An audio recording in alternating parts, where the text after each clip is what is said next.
टाळी वाजवा मायबा, टाळी वाजवा. कुंडली कमला हरी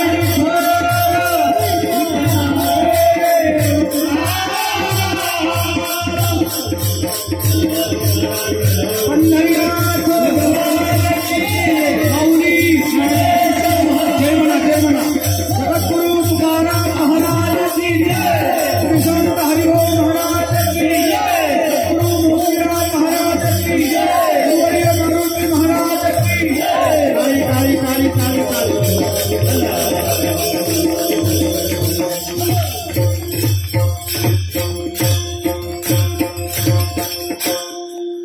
श्री संताचे माथा चरणावरी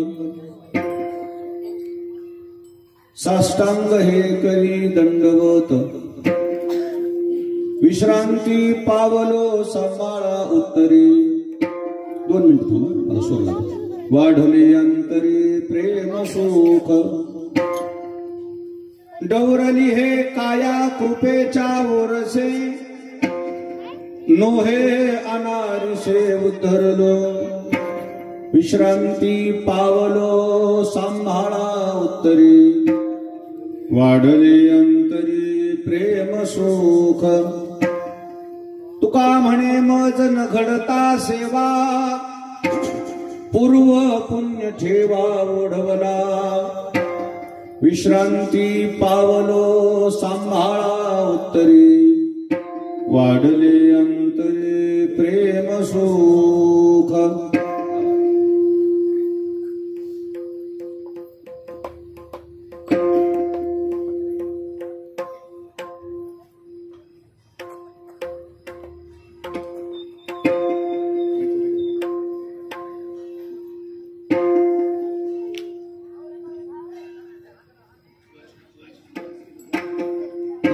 वाजूच नका तसं सर्व. विठाला विठाला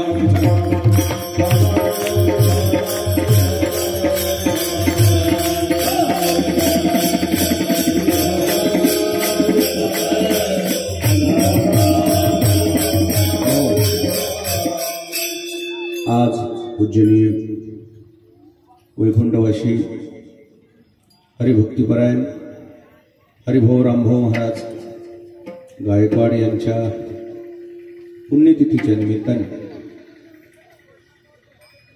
गेली 50 वर्षापासून हा सोहळा आपल्या नायगाव नगरीमध्ये संपन्न होतो आहे.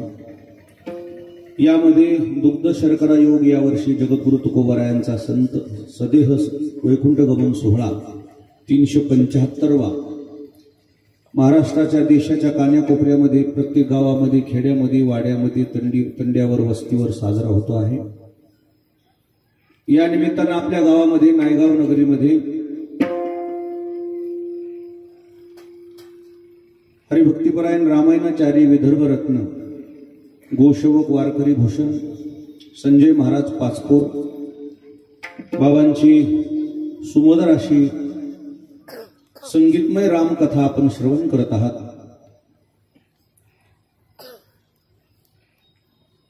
ज्यांचं आपल्याला मार्गदर्शन लाभलेलं आहे. हरिभक्तीपरायण गुरुवर्य संदीपान महाराज हासेगावकर, जोग महाराज वारकरी शिक्षण संस्था आळंदी देवाची अध्यक्ष, त्याचबरोबर आचार्य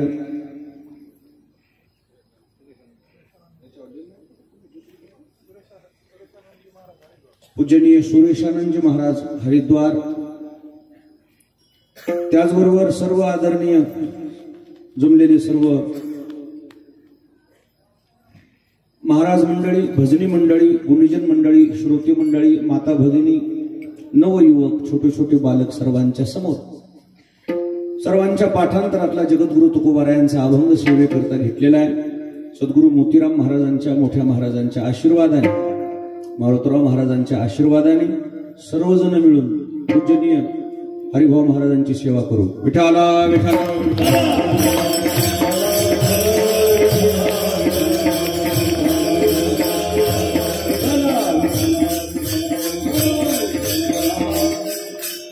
या कार्यक्रमाचं निमंत्रण हरिभक्तीपरायण म्हणजे काळे महाराज तुकाराम महाराज काळे, काळे महाराजांनी माझ्यासोबत संपर्क केला गेल्या वर्षीपासून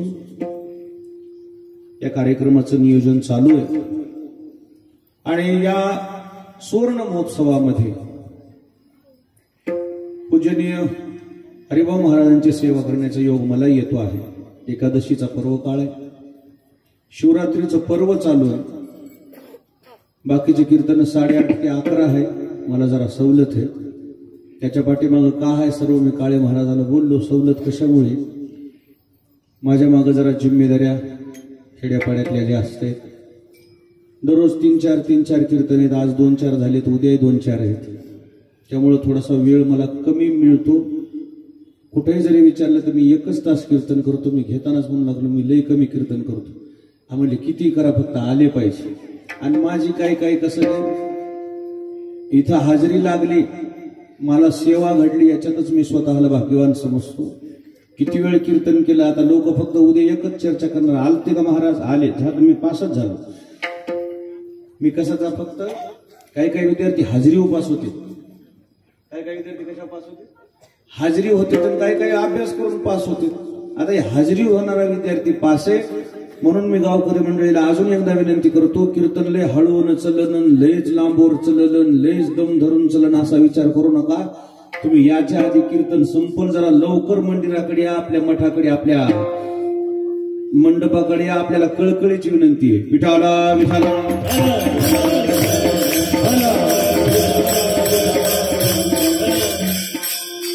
फार मोठा पर्व काळ आहे, 50 वर्ष झाले, सोपी गोष्ट नाही हे टिकवणं। आणि पूजनीय पाचपूर बाबाची कथा आपल्याला मिळाली, आपण मंत्रमुक्त होत आहात। ही 8 दिवस आपल्याकरता पर्वणी आहे आणि चालू आहे सध्या पर्व काळ। कोणता पर्व काळ चालू आहे? कुंभमेळ्याचा, सिंहस्थाचा पर्व काळ चालू आहे। आपण भाग्यवान आहात, आपल्या गावामध्ये एवढा मोठा आपल्याला रामकथेचा बाबांच्या पर्व काळ लाभलेला आहे। आणि म्हणून आज हा सेवेकरता एकादशीच्या पर्व काळावर संतपूर प्रकरणातला अभंग घेतलाय। सेवेकरता घेतलेल्या अभंगामध्ये जगद्गुरु तुकोबारायांनी संतांच्या चरणावर नतमस्तक झाल्यानंतर जी प्रचिती आलेली आहे, जो फायदा झालेला आहे तो या अभंगामध्ये प्रतिपादन केलेला आहे। विठाला विठाला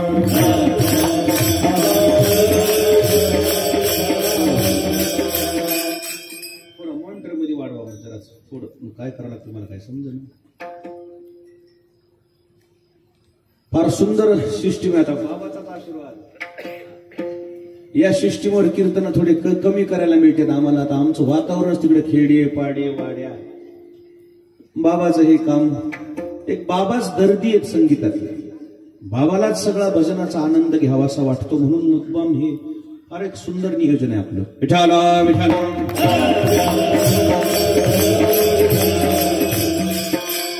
या युगामध्ये या नव्या पिढीला थोडा फक्त बाबाजी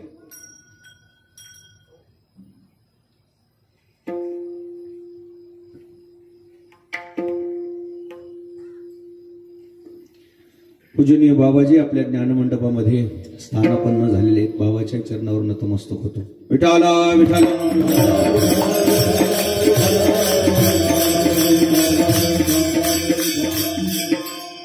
या युगामध्ये या नव्या पिढीला आपल्या पूर्वजांनी, आपल्या साधू संतांनी जे संस्कार जतन करून ठेवले ते देणं गरजेचं आहे। ही जी पुढची येणारी पिढी आहे त्यांच्या विचारामध्ये कुठंतरी त्यांना पाहण्यात, ऐकण्यात, बोलण्यात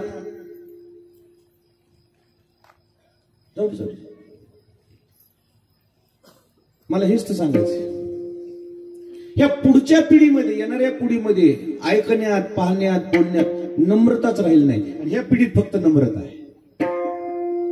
या पिढीत काय बघा ना, एवढं वय झालंय पण पूजनीय स्वामीच्या चरणावर नतमस्तक झाले ना बाबा। मला आज एवढंच सांगायचं, दुसरं काही सांगायचंच नाही। माझ्या अभंगाची भूमिकाच एवढी आहे। विठाला विठाला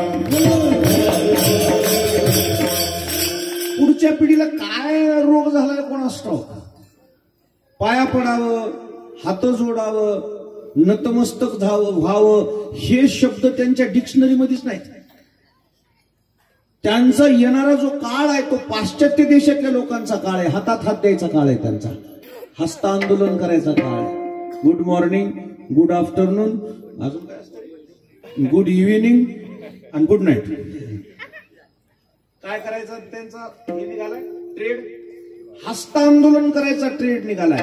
भारतीय संस्कृती हस्तांदोलन करायची नाहीच आहे. भारतीय संस्कृती काय आहे? हात जोडायची संस्कृती आहे. विठाला विठाला.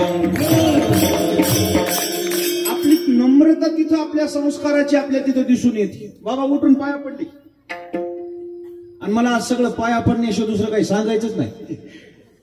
माझ्या अभंगाची भूमिकाची एक आहे, फक्त काय शिकणं गरजेचं आहे पुढच्या पिढीला, नतमस्तक होणं गरजेचं आहे. विठाला विठाला. काय दुर्दैव आहे पुढच्या पिढीचं, त्यांना तसं पाहायला मिळत नाही, ऐकायला मिळत नाही. यांचे पिक्चरच असे आलेत, झुकेगा नाही साला. याला पिक्चर बघून काय संस्कार निघाले त्याचे? काय नाही, झुकेगा नहीं साला, झुकेगा नहीं तो तू खत्म होगा साला. जो झुकेगा वही टिकेगा. विठाला विठाला. जे माणसं झुकत नाहीत, जे माणसं नतमस्तक होत नाहीत, जे माणसं वाकत नाहीत, जे माणसं पाया पडत नाहीत, ते माणसं लई काळ टिकत नाहीत. ज्याला टिकायचंय त्याला झुकावंच लागणार. संपूर्ण बसलेल्या मंडळीला प्रमाण माहित आहे. नदी आहे का एखादी गावाला? कुठं जवळपास आहे? छोटी असली तरी जमती. त्या छोट्या नदीमध्ये एक गवत येते, पान गवत म्हणून. त्याला इकडे काय म्हणा? लव्हाळ येते. काय येते ते? लव्हाळ. आपल्या इकडे खेड्यात त्याला पान गवत म्हणजे झोपड्यावर टाकायचं नसते का? ते लव्हाळ पूर आल्यावर काय होतंय? झुकत आहे. आणि त्याच झाडात, त्याच नदीच्या काठावर मोठे मोठे झाड असतात, निलगिरीचे, अशोकाचे, बाभळीचे, लिंबाचे. जास्त पुराचा मार लागला कडडड फाटाळतात, मोडतात आणि मोठे मोठे झाड वाहून जातात. लव्हाळ वाहून का जात नाही? मला याचं उत्तर पाहिजे. महापुरे झाडे जाते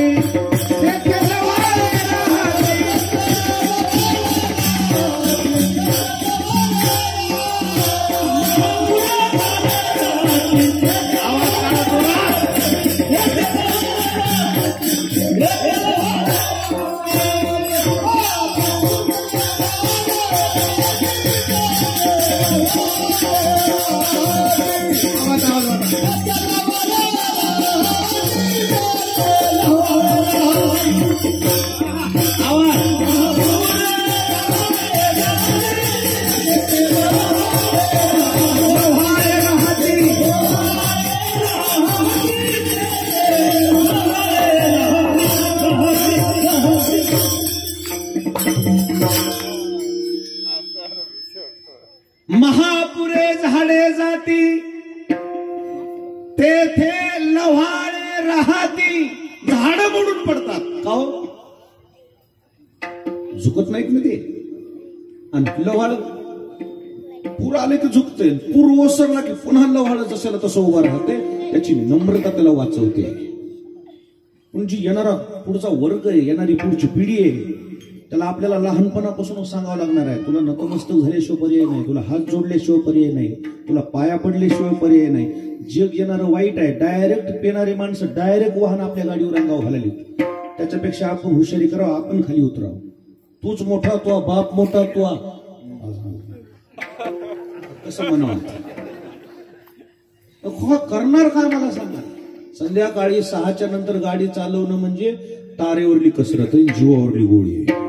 तुम्हाला वाटत असेल महाराज लोक उशीर का करायले? उशीरच ह्याच्यामुळे व्हायला. साईड देणार, जागेवर अंगावरची यायले, महाग सरकणार, आणि त्याला काय पिक्चर बघून यायले, झुकेगा नाही साला. त्याला संस्कारच असे व्हायलेत ना.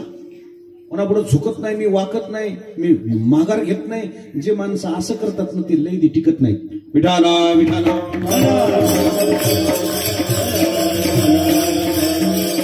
एक शब्द, आपण सगळे खेड्यातले माणसं आहेत, एकच शब्द ध्यानात ठेवा. जेवढे काम हात जोडून होतील तेवढे काम हात उगारून होणार नाहीत. समजला का शब्द? जेवढे काम हात जोडून होतील तेवढी काम हात उगारून होणार. काही होते हात जोडलेलं, काहीही न होणारे माणसं का न होणारे काम माणसाचे कशाने होतात? हात जोडलेलं होतं. हात जोडणं कमीपणाचं लक्षण नाही. आपल्या नजरेमध्ये आपल्याला वाटते महागार घेणं, पाया पडणं कमीपणाचं लक्षण नाहीये. हात जोडणं, महागार घेणं, पाया पडणं, नतमस्तक होणं हे परिपूर्णतेचं लक्षण आहे. ज्ञानोबाराला विचारा, फळलिया तरुची शाखा सहजे भूमीशी उत्तरे देखा,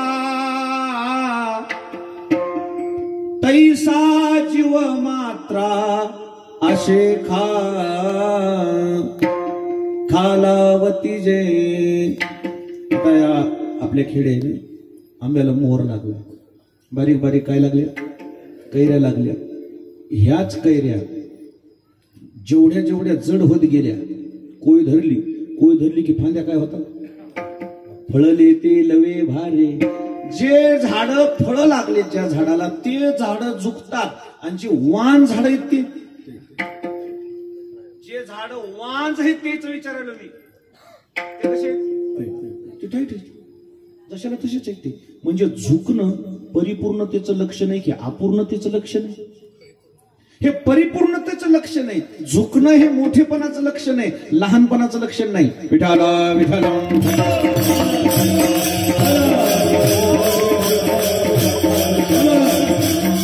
तुमची विनम्रता तुम्हाला मोठं करते, तुमची नम्रता तुम्हाला काय करते, मोठं करते. विद्या विनयन शोभते. काय शिकवले आपल्याला शाळेत? तुमची विद्वत्ता, तुमचं ज्ञान हे कशानं लोकांच्या नजरेत येते? विनय हे विद्वत्तेचा शृंगार आहे. विठाला विठाला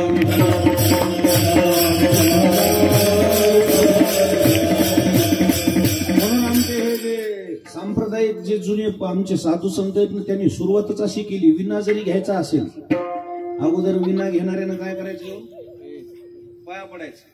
पुन्हा घेतल्यावर ज्यानं घेतलाय त्यानं काय करायचं, पाया पडायचं. कीर्तनकार आले आले आले कीर्तनकारानं काय करायचं, पाया पडायचं. कीर्तनकाराला विना दिला की त्या विनेकरानं पुन्हा कीर्तनकाराच्या पाया पडायचं. जय विठ्ठल झाले की पुन्हा विनेकरी तिकडून आले की विनेकऱ्यानं पाया पडायचे. कीर्तनकारांना पुन्हा. हे आमची काय वेडी होती का लोक? हे आमचे लोक तुम्हाला आल्या आल्याही विनम्रता शिकवत होते, आणि तुम्ही जाताना सुद्धा विनम्रता शिकवायची. आमच्या ए बाळा, तुम्हाला मी बसवलंय ना, गप्पा मारायला नाही बसवलं का? करू उभा तुम्हाला एकदा अजून? उगं लहान लहान दिसलेत म्हणून तुम्हाला बसविले, तिथं बसून बोलायला तर. आणि मी तुम्हाला समजून असंच बोलायचं, मला बी लई येत नाही रे. इकडे बघा जरा, तू मधला जरा लांब लांब असा भरतो, त्याच्या खांद्यावर हात टाकून नीट कर, जरा लांब लांब असा. विठाला विठाला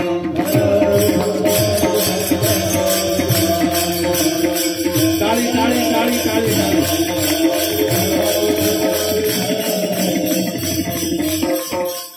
खरं सांगा बरं, आपल्या संप्रदायानं आपल्याला काय शिकविले? पंढरपुरातले लोक काल्याचं कीर्तन झाल्यावर एकमेकाला काला देतात, आणि काला देणं झाल्यावर काय करतात? बाय बाय करतात का? बाय बाय काय करतात? पाया पडे जन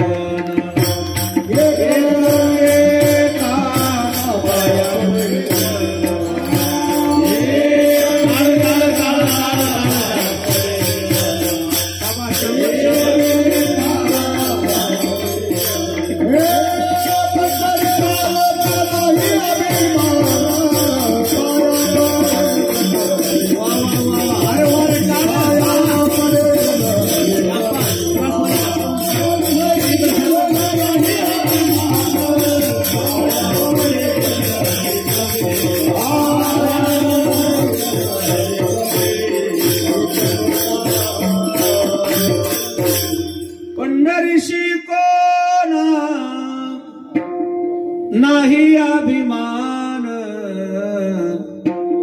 पाया पडे जन एकमेका बरं होय. धाकट्यानं थोरल्याच्या पाया पडावं का थोरल्यानं धाकट्याच्या पाया पडावं? पंढरपुरात गेले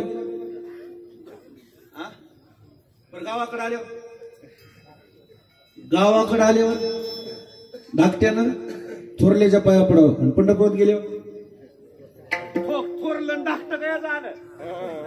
तिथं थोरलंही नाही आणि तिथं समान पाया पडे जन एकमेका. मग तिथं का तसं गेल्यावर करता? गावाकडे का नाही पाया पडत? मग तुम्ही धाकटे का तिथं का गेल्यावर? तिथली ही संस्कृती आहे. ना मोठं ना छोट ना मध्व, तिथं विषयच नाही, फक्त नम्रतेचा विषय. काला दिला, काला दिल्या बरोबर काय करायचं? पाया पडायचं. ही पाया पडणं नतमस्तक होणं आपल्या भारताची, आपल्या वारकरी संप्रदायाची संस्कृती आहे. विठाला विठाला. चाल जरी म्हणली तर चाल म्हणणारे ना चाल झाली की काय करायचं? पाया पडायचं. का लावलीत आपल्या साधू संतांनी? का लावलीत हे संस्कार? का लावलीत? त्यातून आपली नम्रता काय होती? वाढीस लागती. नम्रता वाढीस लागती. नम्रता आपल्याला पाया पडायची सवय लागती. आता काही काही घरी आम्ही गेलो ना, मायबाप पटकून पाया पडायला, पोरग झुकच नाही. आणि बारक्या पोरी जे राहतात ना, त्याच्या इथं पिना आहेत, इथं ते केस का नाही असे पांगतेत म्हणून ते इथं पिना लावायला. त्या इथं एखादी आहे का बारकी पोरगी फिरताना? पायमुचे काढून दाखवू का काय जखमा झाल्यात? पायमुचे त्याच्यामुळे घालावं लागले, नाही खाली शोक आलाय काही घालायचं. त्या बाया काय करतात त्या पोरीला म्हणजे पाया पड महाराजा नको, पाया पड नको का माफी पडेल थोडंच ती दाबते. दाबल्याबरोबर त्याच्या लोखंडाच्या पिण्यात आमच्या पायात घुसायला. ती काय वाकण ही काही हिला वाकल्याशिवाय अशी पिन बुडती. नको नको नको का काय आशीर्वाद करते. अरे इतकी तिला दाबूस तरुण करूस तर घरून शिकून ये ना बेटा. तिथे गेल्यावर पाया पडायचे बरोबर. महाराज आहेत मी कसं पडते तसं पडायचं. बरं मग मी इथं आल्यावर शिकविती का तिला? दाबीती का? ती घरीच पाहिजे. अचानक कोणालाच काही येत नाही. हळूहळू हळूहळू त्याला संस्कार द्यावे लागतात. अगोदर तुम्ही पाहायचं, बघ मी कसं पडतो म्हणायचं, बघ बघ मी कसं पडतो, मग पडते दिली. शिकतोय ना ते. शास्त्र पाहायला वेळ नाही त्या लेकराला, तो श्रेष्ठाचार पाहतो. विठाला विठाला.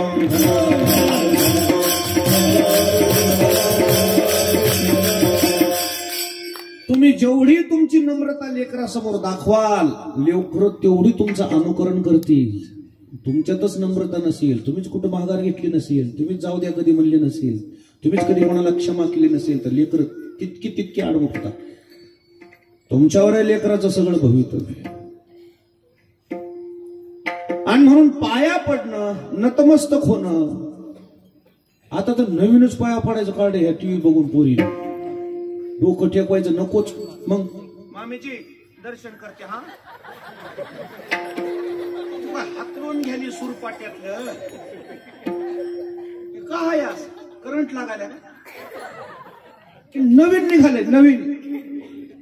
त्यापेक्षा एवढंच म्हणणं असं पाया पड इतकं तरी कर. मामी मला वाकायचं नाही असं हात जोडते, एवढं तरी कर की. हे काय असं नवीनच? नवीन काही टिकत नाही. आपल्या जे पूर्वजांना पाया पडायचं सांगितले त्यातली पहिली पद्धत आहे साष्टांग हे करी दंडवत. नसेल चरणावर डोकं ठेवा, नसेल व हात जोडून ठेवा. आणि आता पद्धत आली हातात हात द्यायची. ज्ञानोबारायचं म्हणणं तसं नाही. नमस्कार तरी केलं पाहिजे. देवा संतवरंद नमस्कारी जे घडे तरी पूजी जे हे वाचोनी केवी निंदी जे स्वयं वाचा. घडलं तर नमस्कार करा, पाया पडाव, हात जोडाव. हातात हात देणं ते असं लांबून आपलं, ही आपली पद्धतच नाही. विठाला विठाला.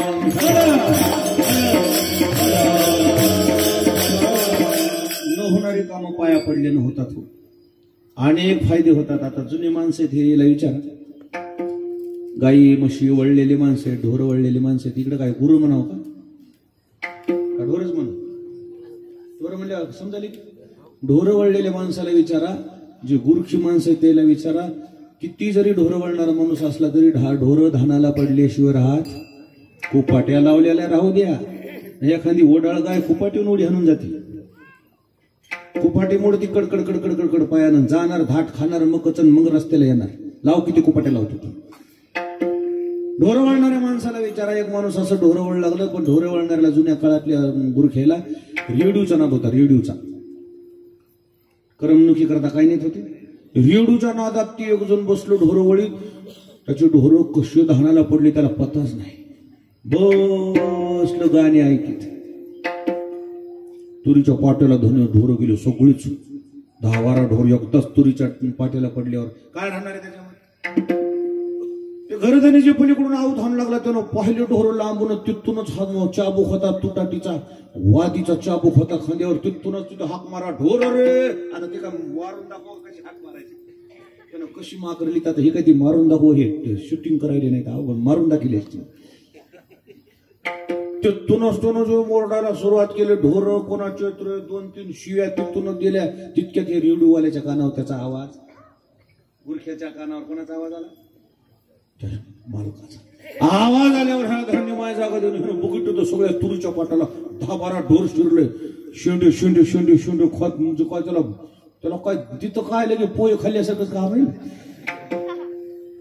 बाबा बाबा बाबा बाबा जे ढोराकडे गेलो पळतच, उई उई म्हणून करतो, कॉफी हातात उई उई. 2-4 हे नाही शिवाय दिला, आता का मी देऊन दाखवतो तुम्हाला. त्या ढोराला बाहेर काढलं, धोंडे हाणून हे करून तो करून सगळे ढोरं हाणले, बाहेर हाणले. तितक्यात तेजी आले तिकडून काय घेऊन, काय होती चाबकाला, वादीचा चाबूक खाल्लाय का कोणा, त्याला विचारायला खमंग लागत आहे, खाल्लाय ते महाराज. वादीचा चाबूक तेल दिलेली वादी. त्याला वाटलं आता मी वाचत, पळून जाता येणार, ढोरं सोडून पळून कसं का, मालक मारीन ना ते, ज्याचे ढोरं येते गुरखी राखोळी घातलेले ढोरं येते, त्याच्या बापाची ढोरं आहेत का. आता 2 इकून मरण आले, तिकडे मरण आणि इकडे मरण, मार तर चुकणारच नाही म्हणला. याला मार वाचवायसाठी एकच फक्त गरज आहे, कोणती, जितक्या ताकदीनं शेतकरी शिवाय देत ह्याच्याकडे येऊ लागला ते शेतीचा मालक, तितक्या ताकदीनं हात जोडीत त्याच्याकडे चालले पळत. दादा इमानदारने तुम्हाला देत नाही, पाया पडतो एवढी बार माफ करा. गेलं टपकून पाय धरले, मारला का चाबू, पाया पडे न चले बळा, पाय धरिल्या न चले बळा.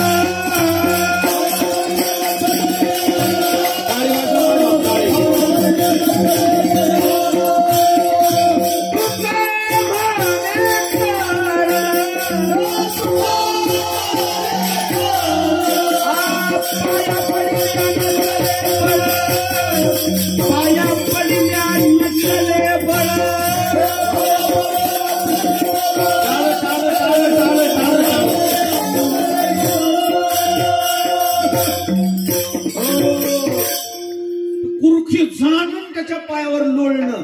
मारला का चाबू, काय म्हणलं मग, उगत 2-3 शिव्या दिल त्या 2-3 शिवावरच ह्याचं भागलं. ते म्हणला मार तर चुकला ना, शिवानं काय अंगाला भोकाडा प्रयत्न, वाचलं कशानं मार, काय केलं. आणि मार खायचा असेल तर काय करायला पाहिजे होता, मार खायचा असल्यावर काय करायचं ते सांगा. त्यानं जर तिकून मला लाज वाटत का, ढोर धानातन शी दिली देता झाली मला. त्यानं तिथून हा शिरले ढोर चालले, काय करतोस तर कर म्हणल्या. काय लाल होते, लाल पाठाड काय होते, माराशिवाय पर्यायच नाही. मार वाचला कशानं सांगा मला, एकच म्हणायचं, ढोर वळलेली माणसं तुम्ही. अरे वारे वासरू, काय पडले ना मार वाचला, पाया पडलं. खर्च लागते का पाया पडाय, काय खर्च आहे का, बॅलन्स लागत आहे, चढत आहे. मग दुसरं काही सांगायचंच नाही मला अजून. विठाला विठाला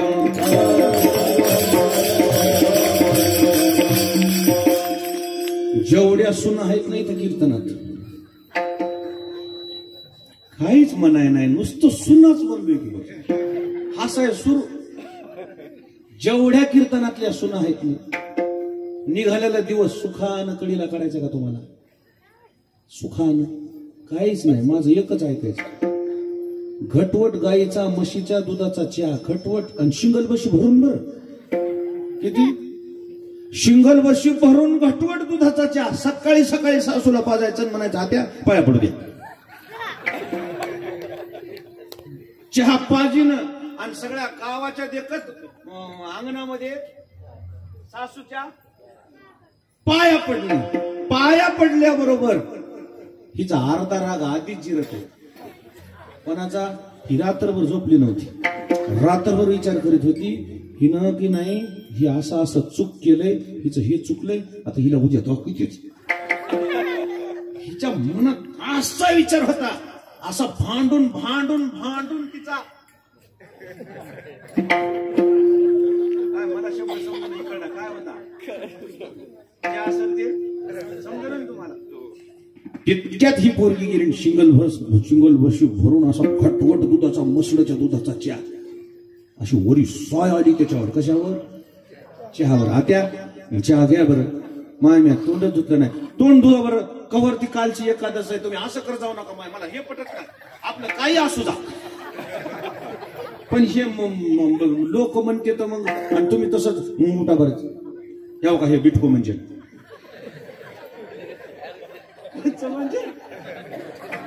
लगेच चरबी भरून आणली ती ना. डेचकी इकडे काय म्हणा, डेचकी भरून आणली. घासा बरं दात गारठ घालायची. घासली आकडे तिकडे दात खळखळ तोंड हिसळीनं असा गरम चहा, असा चहा केला. तिचा गार झाला राग. तिचा राग काय झाला? थंडगार झाला. थंडगार का हो? का काय केलंय? 200-400 जणांना म्हटलं होय इमलबाई काल तर तुम्ही लय म्हणू लागलात सुना अशीच होईल तशी होईल, तशीच करतीये म्हणून सगळं विसरून जाते. विसरून जाते. काय असू बा म्हणली. मग काही भेटले पण लेकरू असं भेटले म्हणली गुणाचं. हरिपाठ झाले की संचापरी एकदा पाया पडती आणि सकाळी एकदा पाया पडती. दिवसभर भांडायचा विचार केला, संध्याकाळी संचापरी पाया पडली विसरून जाते. रात्रभर भांडायचा विचार केला की सकाळ पाया पडती विसरून जाते. होते का भांडणं होते का? कस करता उद्यापासून भांडा भांडा पाया पडाय माय. जेवढे काम हात जोडून होते ना तेवढे कशानच होत नाही. झाली म्हणलं की केवढे माणूस मागं सरकत. विठाला विठाला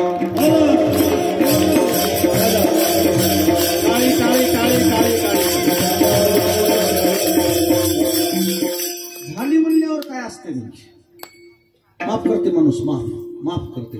हात जोडणं चांगलंय. म्हणून तो बघा ना तुम्ही दर 5 वर्षाला नाही उजळलं नाही काही, दर 5 वर्षाला काही सोयरी येत असतात. समजलं का नाही? आणि मग काय वाटतंय माणसाला? माहिती आता नेमकीच येऊन गेली माहिती. दादा पाया पडू द्या म्हणतात. आपल्या आजीच्या पाया पडते येऊन आजा बुट काढीनं काय व्हाले दादा वया वडिलाच्या वयाचे बुट्टा सकटच वया वडिलाच्या वयाची. हे दुसऱ्या पक्षाचं मतदान करणार होतं पण एवढा मोठा बुवा म्हणले माझ्या आजीच्या पाया पडला. आपण आता बघ दुश्मनी कुठं राहिली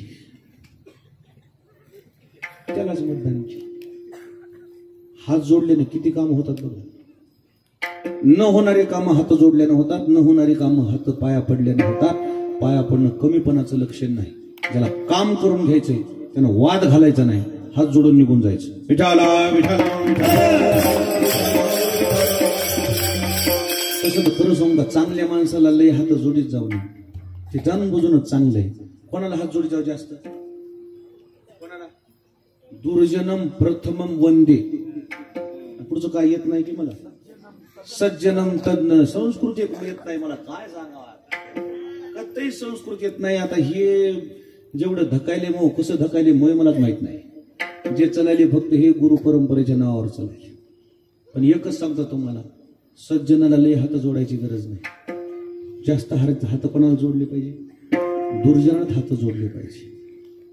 किती कामं झालेत पाया पडण्यानं. 1-2 कामं सांगतो भजन करा. विठाला विठाला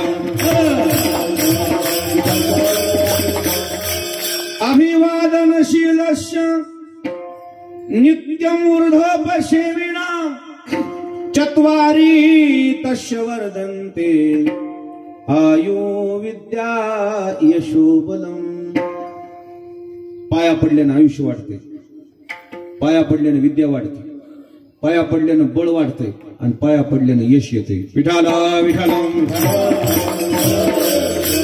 पाया पडल्याचे 4 फायदे आहेत. एक दोन उदाहरणं जसे जमतील तसे मांडण्याचा प्रयत्न करीन. पहिला फायदा आहे पाया पडल्यानं आयुष्य वाढते. बाया ह्या ज्या आहेत ना, ह्या मायमावल्या येड्या नाहीत. सगळ्या देवा धर्माच्या साधू संतांच्या पाया पडायला जातात आणि एकच मागणी असते त्याची, माझ्या नवऱ्याचं आयुष्य वाढावं. माझ्या नवऱ्याचं काय वाढावं?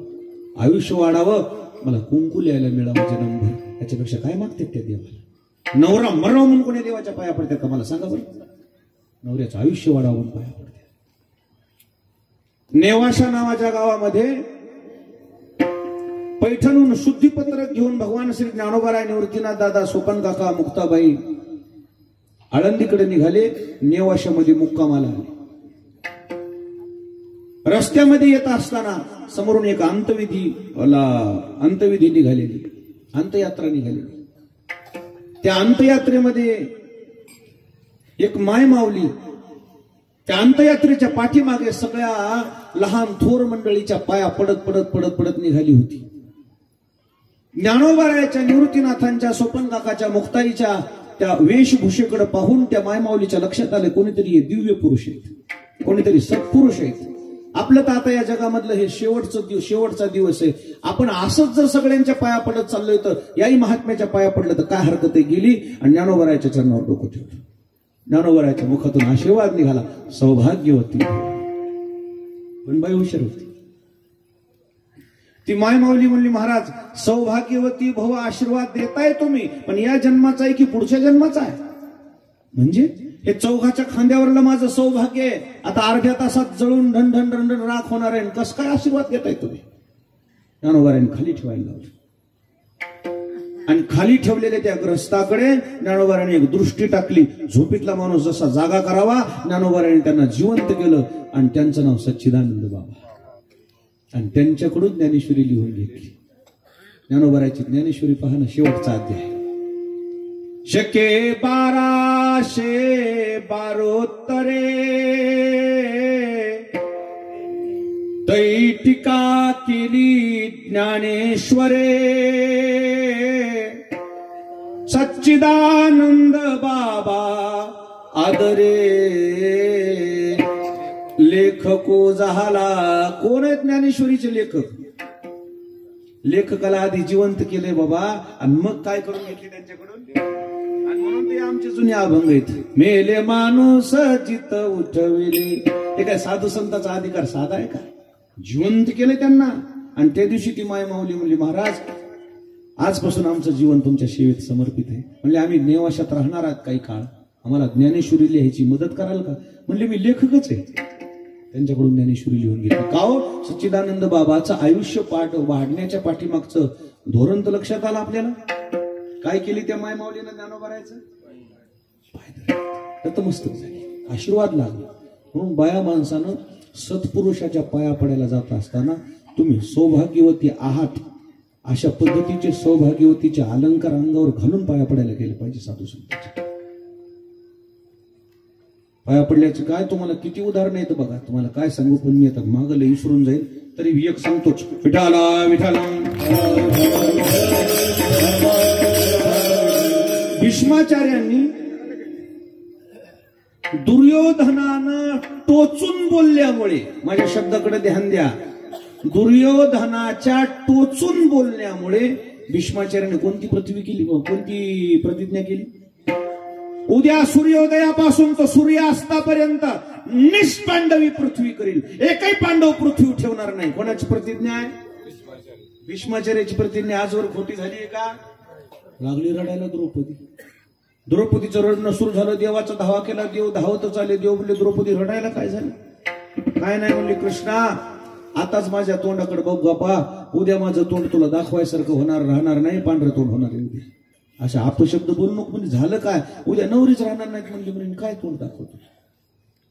म्हणजे काय झालं काय? भीष्माचार्यानं प्रतिज्ञा केली, म्हणजे उद्या काय करेल? निष्पांडवी पृथ्वी करेल. चल म्हणले, चल तुझा भाऊ अजून का हाय तुझ्या माग, घाबरू नको, बघ तू आता, बघ मी काय करतो. काय करणारच म्हणले तू? आजपर्यंत भीष्माचार्याचा शब्द खोटा झाला नाही, तू काय करणारच? म्हणजे माझं तर ऐक तू. भगवान श्रीकृष्णानं द्रौपदी खांद्यावर घेतली, घोंगडीचा घोंगता केला, घोंगडीचा घोंगता. पहिलं पाऊस लागू नये म्हणून घोंगडीचा माणसं काय करीत होते, असा घोंगता करीत होते. घोंगडीचा घोंगता केलाय तिला. पहाटे 4ची वेळ. दुर्योधनाची बायको रोज भीष्माचार्याच्या पाया पडायला येत होती 4:15. कशामुळे येत होती माहितीये का? रोज भीष्माचार्य दुर्योधनाची बायको पाया पडाय, तिच्या हाताच्या बांगड्या वाजल्याबरोबर आशीर्वाद द्यायची, सौभाग्यवती भव. दुर्योधनाची बायको म्हणली, आज तर माझा नवरा दिवसभर मरत नाही. कारण काय लागला? म्हणून ज्या सौभाग्यवती बाया आहेत ना, महाराजाच्या पाया पडायला आलात, एखाद्या साधू संताच्या पाया पडायला आलात, तुमच्या हातातली बांगडी वाजली, तुमच्या पायातली चैन वाजली, तुमच्या कपाळावरचं कुकू बघून त्या माणसाला कळाव, त्या महात्म्याला कळाव तुम्ही आहे होईत म्हणून. एकच बांगडी घालायल्या, टिकलीत कुशी लावायल्या, चैन नग वाटायले. आता जाऊ दे मी उगाच लय बोलायलो काय चुकत असलं तर चुकायले का माझं? तुम्ही सौभाग्यवती आहात कळेल कसं त्या समोरच्या महापुरुषाला? सांगा ना तुम्ही. 4:15 वाजता दर्शनला येत होती दुर्योधनाची बायको. किती वाजता? त्याच वेळेच्या अगदी 2च मिनिटं भगवान श्रीकृष्ण द्रौपदी आणली. द्रौपदी, मी तर बाहेर बसतो. जाणं, खळखळ खळखळ बांगड्या वाजवायच्या, काय होणार म्हणजे त्या पाया पडण्याने? ऐकतं माझ ते बाबा काय देते तुला? आशीर्वाद. आणि त्यानं काय होईल? आई की माय गेली द्रौपदी. खळखळ खळखळ खळखळ बांगड्या वाजल्या, दर्शन घेतलं, आणि दर्शन घेतल्याबरोबर भीष्माचार्याच्या मुखातून आशीर्वाद निघाला, सौभाग्यवती भव. सौभाग्यवती भव म्हणल्यावर द्रौपदीला तितकंच पाहिजे होतं. म्हणजे महाराज काय डोळे उघडा परमा. डोळे उघड्याबरोबर भीष्माचार्य म्हणले, द्रौपदी कस काय कधी चालले ना, आज कशी मंच खुशी राहिली म्हणली माणसाच्या. वा रे वा, तुमच्या मध्ये काय आहे? मंच खुशी राहिली. कोणा सांग आली सांग बरं? ते मग सांगते म्हणली, कालची प्रतिज्ञा खरी का आजचा आशीर्वाद खरा? तुम्ही मला सांगा, कालचा पेपर विकत घेते माणूस का आजचा घेते?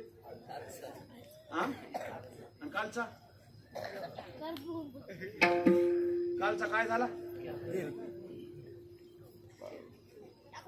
टाकून देतोय माणूस. कशाला घेते? एक जण म्हणला, काल 5 रुपयाला होता, आज 2.5ला घेतोस का? बापाची पेट आहे. रद्दी झाली ती. आजच्याला म्हणतोय का कालच्याला म्हणतोय? भीष्माचार्य म्हणजे, द्रौपदी कालची प्रतिज्ञा खरी का आजचा आशीर्वाद खरा? हे मी पुन्हा सांगतो ग. ती कोणा सांगा आली सांग. गड्याला घेऊन आले म्हणली मी. उठली भीष्माचार्य, तो गडी कोण आहे? बरं म्हणले, ते काय मध्ये बपत नाही म्हणजे मोठ्या माणसांना कसे आहो. भीष्माचार्य बाहेर आले, ती घोंगडीचा घोंगता घेऊन बुवा खाली बसला. घोंगडीचा घोंगता धरला भीष्माचार्यानं, घोंगता वडला. घोंगता वडल्याबरोबर भगवान श्रीकृष्ण उठून उभे राहिले, आणि हात जोडल्यावर भीष्माचार्याच्या डोळ्याला धारा लागल्या. कृष्णा, जोपर्यंत तू पांडवाच्या महाग आहेस ना, अशी लाख भीष्माचार्य आले तरी याच्या केसाला धक्का लागत नाही रे. विठाला विठाला. काय झालं त्या प्रतिज्ञेचं? आता ते सांगायचं काय आपल्याला? काय झालं? प्रतिज्ञा मोडली ह्या भुवना त्याच्याकरता. भीष्मपण केला खरा, धनुर्धरा रक्षिले. स्वतःची प्रतिज्ञा गहाण ठेवली देवाने. भीष्माचे शब्दही खरं केला ना, अर्जुनाला वाचले. मला हे सांगायचंच नव्हतं, मला एकच सांगायचं. माझी भूमिका एकच आहे फक्त. द्रौपदीनं नवऱ्याला, आपल्या मालकाला जे नवजीवन दिलं, पुनर्जीवन दिलं, फक्त महात्म्याचा काय घेतला? तुम्हाला आशीर्वाद जर असा मोफत मिळत असेल दर्शन घेतल्यानं, आपलं बिघडलं कुठं दर्शन घ्यायला? विठाला विठाला.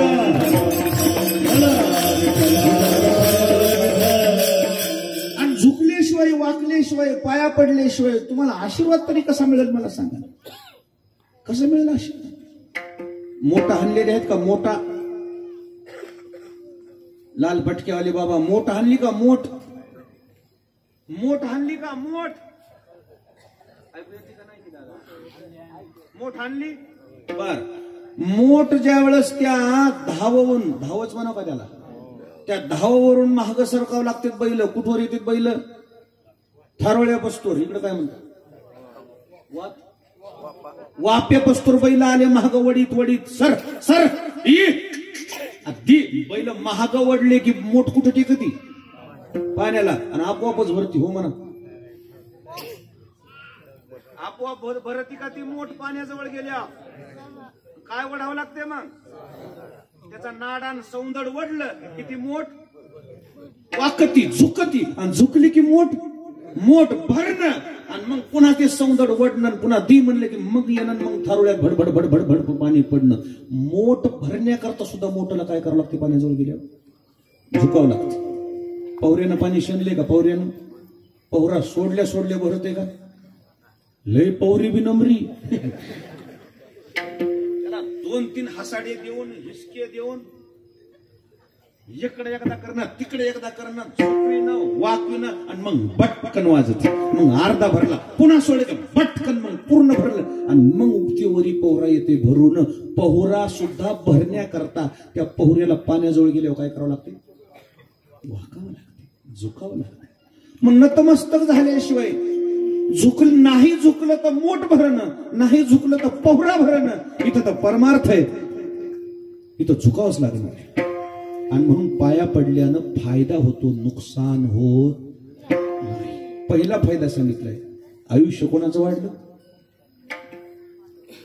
ज्ञानेश्वरीचे लेखक, आयुष्य कोणाचं वाढले? सच्चिदानंद बाबाचं. विद्या कोणाची वाढली? विद्या एकलव्य द्रोणाचार्याकडे धनुर्विद्येचं शिक्षण घेण्याकरता गेला. दिली का? दिली का विद्या द्रोणाचार्याने? नाही दिली. का दिली नाही? आता ते मी इथं सांगा ना का नाही दिली. कोणी या ठिकाणी अडचणी असते ज्याच्या त्याच्या वैयक्तिक, मला त्या अडचणीमुळे त्यानं त्या मोठ्याच्या घरी बांधलेली होती, ती कौरव पांडवाच्या घरी नाही दिली. कोणच बा तू? म्हणले मी कोळ्याचा मुलगा आहे, माझं नाव एकलव्य. अरे म्हणले बाबा मी हेच बांधलेला आहे, मी काही तुला शिकू शकत? महाराज माझी लय भाव नाही हो तुमच्यावर, मला शिकवावं, माझी लय इच्छा आहे. सगळं खरंय बाबा, पण हे प्रायव्हेट ट्युशन आहे, ही इंग्लिश स्कूल आहे, तू जिल्हा परिषदच्या शाळेत जा, तुला मी शिकू शकत? तुझं सगळं खरं आहे, पण तुला ही फी परवडत नाही बाबा, जाय तू आपलं. महाराज जातो बाबा म्हणला, पण निदान आशीर्वाद तरी द्या, पाया तर पडते. पाया पड म्हणले, मला आंघोळीला जायचं होतं, मी काय तुला रोखणार नाही. महाराज चरणावर डोकं ठेवलं, मन गहीवरून आलं त्याचं. महाराज आशीर्वाद राहू द्या. आशीर्वाद घेतला आणि तिथून तो जंगलात गेला. जंगलात जाऊन एक झोपडी बांधली, त्या झोपडीमध्ये द्रोणाचार्याची मूर्ती केली तयार मातोड्याची, आणि त्या मूर्तीवर भाव ठेवला. मूर्तीचं दर्शन घ्यायचं आणि मूर्तीच्या समोर म्हणायचं, गुरु सोडू का बाण? आपणच म्हणायचं सोड. मूर्ती बोलती काय ती? गुरु सोडू का बाण? आपणच म्हणायचं सोड. एवढा धनुर्विद्येमध्ये पारंगत झाला एकलव्य. एक दिवशी द्रोणाचार्य कौरव पांडवाला घेऊन त्या जंगलात आले होते. त्याच्या समोर एक होतं कुत्र. ते कुत्र कसं पुढं सरकलं, पळू लागलं, पुढी पळू लागलं. त्याला लागला सासूल. कुत्र काय सासूल लागले, काय करते? भुंकते. भाव भाव भाव भाव करून ते कुत्र भुकायला. ते एकलव्य सराव करू लागला बाणाचा. हे काय मला व्यत्यय आणायला म्हणलं, कुत्र कोणाचं इकडं आले केव्हा नाही येणार, त्याला जरा दाखवू का म्हणून एकलव्याला आला राग, आणि त्याच्या तोंडात बाण मारला. वरचं दाभाड वरीच आणि खालचं दाभाड, आणि बाण जिभेला सुद्धा लागू दिलं नाही, त्याचं रक्तही निघू दिलं नाही. भुकूनच बंद. पुत्र जो परतोलं द्रोणाचार्याजवळ आलं. तो बाण काढायचा मंत्र फक्त द्रोणाचार्याजवळ होता. त्याच्या हात दाभाडात अडकलेला बाण धरला, पण काढायच्या आधी द्रोणाचार्याने हाक मारली. त्याची विद्या दोघांना दिली, कर्ण आणि अर्जुन. कर्णा म्हणजे जी, ह्याच्या तोंडात बाण कोणी मारला? म्हणजे मी ना मारला. दुसरं नाव घेतलं. अर्जुन म्हणजे जी, ह्याच्या तोंडात बाण कोणी मारला? म्हणजे मी नाही मारला. बघा बरं कुत्र कुठे गेलं तर काढलं ते, त्याचा बाण कुत्र्याच्या पाऊल खुनानं गेली. हे बघितलं तर झोपडं कोण असेल इथं? एवढ्या जंगलात झोपडं कोण असेल?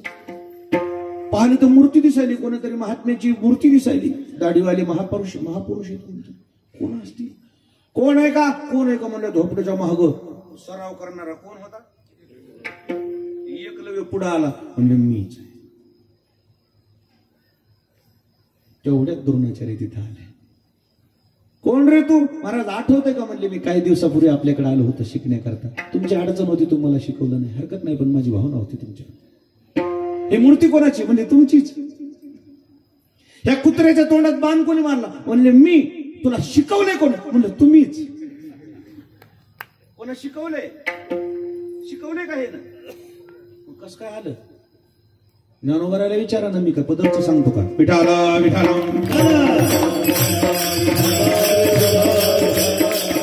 सद्गुरुचे निनावे माती, डोंगरी जया पाशी होती, ते कोळीये त्रिजगती एकवध केली. ज्ञानोबरायाने म्हणतायत सद्गुरूच्या नावानं मातीवर श्रद्धा ठेवली.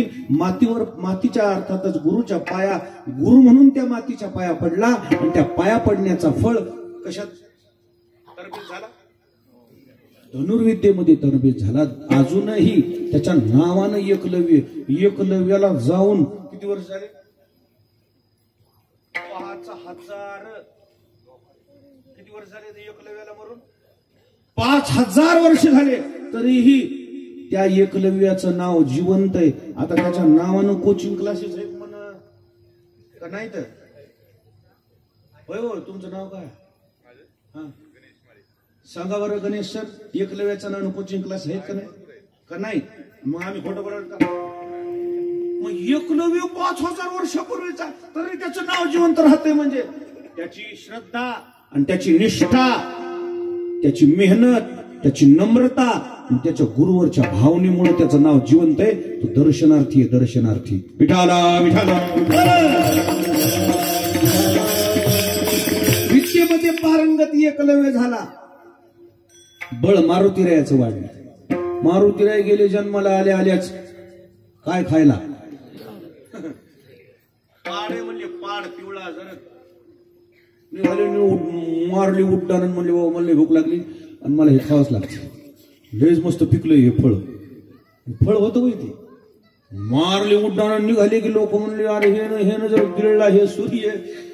जगाचं कसं व्हायचं? सृष्टीचं कसं? सगळ्या देवानं राजकारण केलं आणि शक्ती मारली. शक्तिपात केल्यावर मारुतीराय खाली कोसळले.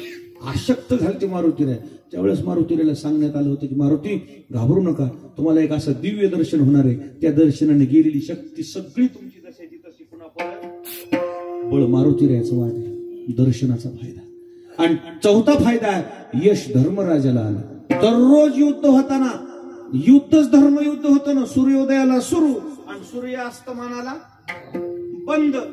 कारण ते धर्मयुद्ध आहे ना, अधर्म नाही ना. झोपीत धोंडा घालायचा नाही ते. कसं आहे? शंख फुकला की सुरू, आणि शंख फुकला की, शंख फुकायच्या आधी सकाळी 6 वाजता धर्मराज उठलं की भीष्माचार्याच्या पाया पडायला. रोजच युद्ध सुरू व्हायच्या आधी. मग आपण आपल्या जागेवर पोझिशन घ्यायचं. करायची का सुरुवात? मंगलाष्टकासारखी काम होतं ते. आले का सगळे? करायची का सुरुवात? मग होतं ते सुरू. भीष्माचार्याच्या दर्शनाला अगोदर जायचे धर्मराज. लोक म्हणायचे हे बघा, दुश्मन हे दुश्मनाच्या पाया पडायला जायचे. त्याला का माहित आहे? त्या पाया पडल्याच्या आशीर्वादात काय ताकद होती? यश धर्मराजाला आलं. विठाला विठाला. म्हणून मी म्हणतोय की आयु, विद्या, यशोबलम हे 4 फायदे झाले. फक्त कशाचे फायदे थे? दर्शनाचे फायदे. दर्शन करायला काय खर्च येतोय माणसाला? दर्शनाव्यतिरिक्त काय या देशात? दर्शनाव्यतिरिक्त काय? हे जे माणसं एवढी जे रानमाळ परायले तर एवढे खर्च करून एवढी लांब जातात. काय पंढरपूरला कशा करता येता तुम्ही? कशा करता येता पंढरपूरला? बरं, आला एखादा माणूस पाहुणा, तुम्ही त्याला काय विचारता? काय विचारता? पाहुण्याला भेटले तिथं झालं का दर्शन? आणि दर्शन झालेला पाहुणा कसा ओळखू येते पंढरपुरात? कसा? निवडून आलेल्या उमेदवारांनी दिसतोय ताजो तवाना कधी बी असो लोक राम राम बी मन घालीत नाही, निवडून आले दर्शन झालं माणूस राम राम राम राम म्हणला दाजी इतक्या जोरात म्हणलं मग दर्शन झाले. तुम्ही तर रात्री झाले, सकाळीच बारीक म्हणला असं काय झालं हे बघा. काय अंधारात घुसलं होतं ते.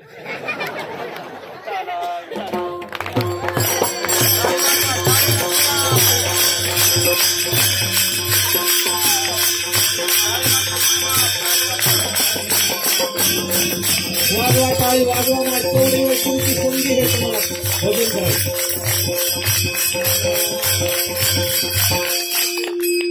असंच त्यानं अंधाराचा फायदा घेतला आणि शिरलं. हा का सहज दर्शन होते का मला सांगा. दर्शन घेऊन आलं ते गपकून लाईट गेलती, जनरेटर लावतो शिरलो. पोलिसांनी लक्ष दिवस शिरलं ना म्हणलं मी पहिल्यापासूनच तिथून पलीकडे शिरलं भागलं.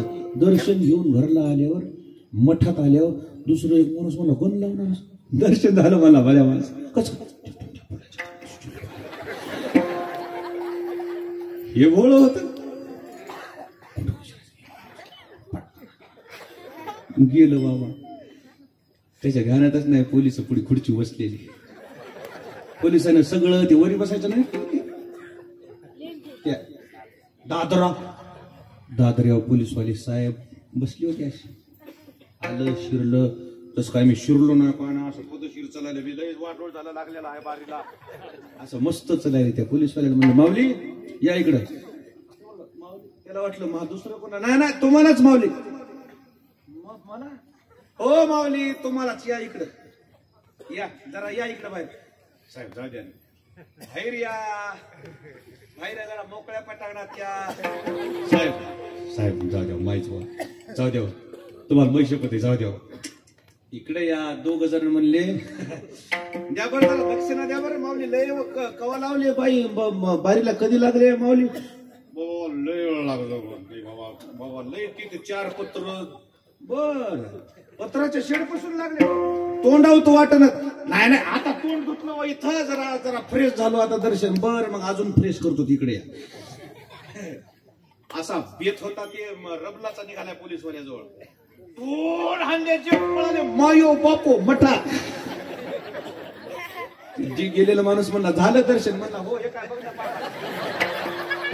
तुझं ऐकून गेलो. काय आलं काही जमत नाही. एखाद्याची लक लागून जाती. ते दर्शन झालेलं माणूस कोणाला दमून बोलतच नाही. दर्शन झालेलं खुश दिसते, त्याचं कारण ते दर्शनातलं ताकद ईश्वर. पंढरपुरात दर्शनाशिवाय पर्याय नाही. ज्ञानोबरायाचं आळंदी दर्शन घेतलं की माणसाची प्रसन्नता दिसून येते. कुठेही जरी गेलं तर दर्शनाचं महत्व आहे ना. मग दर्शनाला लाजायचं काय. विठाला विठाला संताच्या दर्शना लाजसी गव्हारा वेशची या घरा पुष्पेनेसी. तुला लाज वाटते का तुकाराम महाराज म्हणले साधू संताच्या पाया पडायला जायला. आणि जिथं नाही तिथं फुलं घेऊन चालला तू. महाराजानं केलेला हा वार आहे, सोपा नाही आहे. दर्शन घेणं हे कमीपणाचं लक्षण नाही आहे. दर्शनानं जे आजवर जे लोकांना मिळाले ते कशानंच नाही मिळत. जब दवा काम नहीं आती तब दुआ काम आती है. दुआ म्हणजे आशीर्वाद. औषध जिथं कामी येत नाही तिथं आशीर्वाद कामी येतो. आणि तो आशीर्वाद असा काही घरी बसल्या बसल्या मिळत नाही. तुम्हाला तिथपर्यंत जावं लागते आणि तुम्हाला तिथं जाऊन पाया पडावं लागतंय. विठाला विठाला.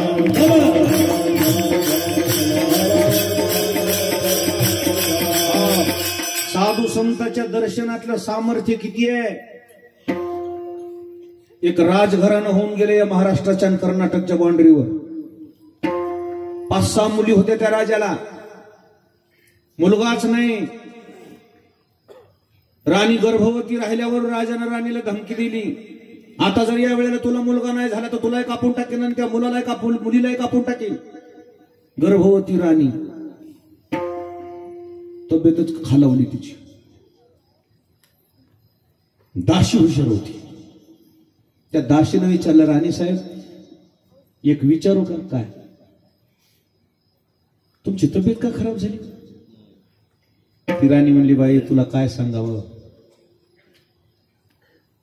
जया अंगी मोठे पण आणि तया हे काय आता तू विचारू नये. आणि मी दाशी म्हणली, खरं सांग राणी साहेब, आम्ही जरी गरीब माणसं असलो, आम्ही जरी लहान माणसं असलो, आम्हाला तुम्ही दुःख सांगितल्यानं तुमचं काय दुःख हलकं भारी होणार नाही. पण मग असं म्हणतात की लोक दुःख सांगत जा, कारण दुःखाची तीव्रता कमी होते. तू याच्यानं काय होणार आहे म्हणली, तू दाशी माझी, मीच विचारत आहे की आता ह्या दुःखातून मार्ग कसा काढू. त्यावेळेस ती दाशी म्हणली, खरं सांग राणी साहेब, काय कधी कधी लहान माणूस बी लय कामाला येते. असं नाही की मोठंच माणूस, उलट मोठ्या माणसाजवळ लय तक्रारी असतात, ते दुर्लक्ष करते. असं रोजच मला याद आहे म्हणते. आणि कुठवर मी कोणाकोणाला पुरल. मोठी माणसं त्याला भावना नसत्यात, बारकाल्या माणसाला लय भावना असते, त्याच्या लय लवकर गोष्ट म्हणायला लागते. आम्ही गरीब आहेत म्हणल्या, राणी साहेब खरं सांगा तुम्हाला, माझी शपथ आहे, तुम्हाला काय दुःख आहे. तिने सांगितलं, इकडे दार लावून घे, कोणी ऐकल. राजानं मला धमकी दिली, आता या वेळेला जर तुला मुलगा नाही झाला तर तुला एका कापून टाकेन आणि मुलीला एका कापून टाकेन. करू काय सांग, काय अंगी लागल हे सोन्याचा घास माझ्या. ती राणी म्हणली, ती दाशी म्हणली, आई राणी साहेब, अहो बाळांतीन व्हायला अजून 5-7 महिने बाकी आहेत. उद्याचं मरण आजच मरता की काय, जगून तर घ्या 5-6 महिने. अगं म्हणली, पण कसं जगावं आता, मरण दिसायले ना पुढे. खरं सांगू म्हणली, खरं सांगू काय, तुम्ही पुढचं माझ्याच मनावर सोडा, बघू मला जसं जमल तसं मी मार्ग काढते. काय मार्ग काढणार आहे तुम्हाला, माझी शपथ आहे म्हणली. माझी ही भाकर आणली तेवढी खा. त्या दाशीनं घरून आणलेली भाकर खाऊ घातली, तिनं चटणी भाकर त्या दाशीनं राणीला खाऊ घातली. राणी म्हणली, आजवर अशी भाकर गोड लागली नाही. 2-4 महिने झाले मी भाकरच खायची. एकीच्या गळून एकमेकाच्या गळ्याला कोण रडल्या, धाय मोकळून रडल्या. राणीला त्या दाशीनं माईसारखं जवळ धरलं. राणी साहेब, मी तुमच्या लहान्या बहिणीसारखी आहे, पण मला तुम्हाला माझी शपथ आहे, कोणालाच म्हणू नका, आपण बघू बरोबर मार्ग काढू. कर्मधर्म संयोगानं दिवस भरले आणि राणी प्रसूत झाली. काय झाली, काय झाली हो, मुलगीच झाली. मुलगी झाली म्हणल्यावर दासीनं सांगितलं, राणे साहेब आपण आता दोघीच आहे तिथं, मुलगी झालेली आहे, मनाव घेऊ नका, मुलगा झाला म्हणून आपण जाहीर करू आणि बघू काय करायचं. कसं जाहीर करताय, कसं झाकल म्हणली, झाकायची वस्तू आहे का, तुम्हाला माझी शपथ आहे म्हणजे माझा आहे का. ब्राह्मणाला घेतलं बोलून. देवबापा गावातल्या देवबापाला कमाईच काय, गावातल्या देवबापाला कमाईच काय. बिचारे काय जे दिलं शिदा सामुग्री त्याच्यावर दिवस काढण्यात येईल. देवबापाला जवळ बोलून घेतलं, दार लावून घेतलं. म्हणजे देवा आमचं मरण तुमच्या हातात आहे. ते म्हणले, बाबा मी बामन माणूस, मी तुम्हाला काय व्हायच्या गरीब नस काय नाही. पंचांग काढा आणि पंचांगामध्ये म्हणाव मुलगा झालाय, पण मुलाला मूळ शांती आहे. मुलगा बापाच्या मुळावर आहे आणि बापाला मूळ शांती केल्याशिवाय पोराचं तोंड पाहता येत नाही. आणि मूळ शांती करण्याचा मुहूर्त एवढं खडतर गाभरू आहे. 21 वर्षानंतर मूळ शांती करायचं पर्व काळी आलाय कपिला षष्टीला, आणि त्याच्याशिवाय काय करता येत नाही, बापाला तोंड पाहता येत नाही, मूळ शांती करता येत नाही. इतकं सांगा. देवबापा म्हणल्यावर दुसरा एखादा बामना दुसरा आम्ही येत नाही. आणि मी सांगितलेलं खोटं झालं हे कळाल्यावर, आणि उद्या ह्या कळाल्यावर ही मुलगी असून ह्या ब्राह्मणानं आम्हाला मुलगा सांगितला, मला फाशी. ते म्हणल्या, तुम्हाला काहीच फाशी नाही, आम्ही पोतभर सोनं देतो, कुठंही तिकडे परभणी जिल्ह्यात जाऊन खा, तिकडे सोडून द्या. धाराशिव जिल्हा तिकडं खाजा आपल्या पाहुणे राहणं कुठं बी हे असं म्हणतात. मग त्या ब्राह्मणानं सांगितलं, माझ्यामुळे जर 2 जीवाला जीवदान मिळत असेल तर काय बिघडतंय, कुठे खायचंच आहे आता. महाराज त्यानं काय केलं कोणास सांगितलं जसं जसं तसं. राजा म्हणला, हरकत नाही, 21 वर्ष लेकराचं तोंड बघत नाही, मुलगा तर आहे ना, झालाय हे तर समाधान आहे ना, हरकत काय. 21 वर्ष त्या लेकराला, त्या मुलीला वर्तन, वागणूक, बोलणं, चालणं, घोड्यावर बसणं, तलवार चालवणं, पट्टा चालवणं होती मुलगी. आणि शिक्षण कशाचं, पोराचंच. राजकुमार सगळे तोंड बघायचे, फक्त कोण तोंड बघायचं नाही. राजानं तोंड बघितले की राजा म्हणला, मी मरतोच. काय तोंडच बघा. भिताड बांधून घेतलं दोघांच्या मध्ये. आम्ही तिथंच होतो तवा. काय येड्या मग इतका कसा कॉन्फिडन्स न बोलत मी तेव्हापासून नाही. मी काय येड्या. राजा म्हणला, हरकत नाही. आता मात्र 21 वर्ष पूर्ण झाले, आणि 21 वर्ष पूर्ण झाल्यावर राजा म्हणला, आता रिकाम्या हाताने लेकराला भेटायला जायचं नाही मला. 2ची राजाचा मित्रच होता, त्याचीच आणली सोयरी. लग्नाचीच पत्रिका, लग्नाची पत्रिका दिसल्यावरती मुलगी म्हणजे आई किती दिवस नाटक करू, किती दिवस नाटक करू, हे काय बघ माझ्या पुढे काय आलंय. आजची रात्र थांबमाय. दुसऱ्या दिवशी लग्न झालं. लग्न झाल्यावरती मुलगी म्हणजे आई आता शेवटचा राम राम म्हणजे माझा. 21 वर्ष मी तुला जिवंत ठेवलं. मुलगी असून मी काय नाटक केलं, मुलाचं नाटक केलं. जाऊ दे मला आता परवानगी दे. धाय मोकलून मायले की रोडल्या आणि ती पोरगी घोड्यावर बसवून गाव सोडून निघाली, महाराष्ट्राच्या बाउंड्रीत आली. उजडल्यावर आता आत्महत्या करायची, जीवन संपवायचं. घोडं बांधलं होतं, घोडं होतं खाली, पायाखाली घोड्यावर उभा राहिली. फास असा बांधला, लिंबाला फाशी अटकवली आणि घोड्याला टाच मारली की घोडे पुढे गेले की फाशी आवळणार. इतक्या अवस्थेत दिंडीचा आवाज आला ज्ञानोबारांचा. दिंडीचा आवाज आल्यावर तिला वाटलं मरायचं तर खरं ना, पाया पडून मरू ना. सदगती तरी मिळाली तर मिळाली, पुढच्या जन्मात उतरली खाली आणि ज्ञानोबारायच्या चरणावर डोकं ठेवलं. त्याच वेळेस ज्ञानोबारायच्या मुखातून निघालेला आशीर्वाद आहे, बाळा उठ. मग आमची दिंडी पुढे गेली, मला काशीला जायचं. उभी राहिली ती मुलगी. महाराज मी मुलगी आहे, मुलगा नाही, फक्त मुलाचा वेश आहे, मुलाचे कपडे आहेत. ज्ञानोबारायला काय कळत नाही, न सांगता तुम्हा कळव येते. ज्ञानोबारायची दृष्टी पडली आणि दृष्टी पडल्यावर काय झालंय,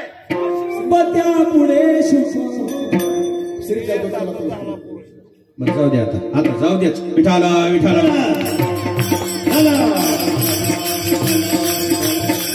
निमिष मात्र त्याचा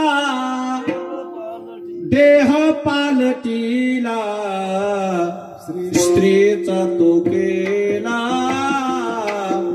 पुरुष उभा. निमिषार्धात तिच्या शरीराचा बदल झाला. आणि ती मुलीचा काय झाला, आमचे शब्द खोटे आहेत का, या बापाचे शब्द आहेत का, आमचे शब्द आहेत का, महात्म्याचे शब्द आहेत. मुलीचा मुलगा झाला आणि ती मुलगी पुन्हा राज्यात परतली. दिवस मावळतावळी. माईलाच विश्वास बसन, कोणाला विश्वास बसन. तिने सगळी कथा सांगितली. आईजवळ काय लाज असते, केवढे जरी लेकरू झालं तर दवाखान्यात लेकर जे ऍडमिट आहेत ना, मोठाले लेकर काही दुखणं भानं झालं, माईनं हरणं उठणं काढलं नाही का. तिने लहानपणी काढले तर मोठं झाल्यावर बी काढते ती लाजतही लेकरू. त्यावेळेस ती माय म्हणते, माय मला काय लाजायचं रे वागा, मी चट सगळं तू असं हागणं उठणं काय दिलं. कोण करते तितकं, कोण करते. तिनं सगळं ज्यावेळेस सांगितलं असं असं आई झाली. ज्ञानोबारायच्या आशीर्वादानं माझं एवढं परिवर्तन झालं. आजही ती राजघरानं ज्ञानेश्वर महाराजाच्या सेवेत तत्पर आहे. त्याचं कारण आहे त्या राजघराण्यामध्ये जेवढं जे आहे ते कशामुळे मिळाले, कशामुळे मिळाले, फक्त ज्ञानोबारायच्या पाया पडल्यामुळं. विठाला विठाला टाळी वाजवा बाबा, टाळी वाजवा. फक्त पाया पडले. दर्शनानं जे जीवनामध्ये मिळेल ते कशानंच मिळत नाही. दोघं चौघ लयच बोलायले ते 5-6 जण. उभा राहा बेटा, उभा राहा, नगच आता उभा राहा, उभा राहा, उभा राहा रे. कीर्तनाला झालं कीर्तन, उभा राहा, उभा राहा, उभा राहा. मग बोलता का तुम्ही, मी लय जीव तोडायला, इतका जीव तोडीत नाही मी परभणी जिल्ह्यात, इतका जीव तोडायची मला गरज नाही. विचारा काळे महाराजाला येदोळ तुम्ही भुर्यो करीत होतो. गावात 6-6 एका दिवसात 6-6 कीर्तन करायचे म्हणल्यावर 2 घंटे कीर्तन केल्यावर गोवा जाऊ मग मी अर्धा घंट्याच्या वर कीर्तन करणं करा कोणाला बी. लय झालं 1 घंटा येदोळ तुम्ही. पुढच्या गावाला जातो. आमची रात्रभराची कीर्तन परंपरा आहे. संध्याकाळी 9ला कीर्तन सुरू झाली की सकाळी 6ला आरती होती. 10-12 कीर्तनकार कीर्तन करतात. एकाच अभंगावर 10-20 कीर्तनकार. पहिल्या कीर्तनकारांना सांगितलेला विषय सांगायचा नाही, अशी फिरती संस्था आहे. असे 150 गाव आहेत आमची. किती गाव आहेत, 150 गावात रात्रभर कीर्तन होतात. वर्षाला एकदा एक रात्र गाव जाग राहते. गाव मोबाईलवर कुठं बघायचं असलं तर बघा, मोबाईलवर दिसते गाव जाग. त्याच्यामुळे लय कीर्तन करायला मला अवधीच गोसत नाही तर कसं करू. पण आज हे महात्म्याचा दरबार आहे आणि 50 वर्ष झाले नाही येतो तुम्ही भुर्यो करत होतो रे.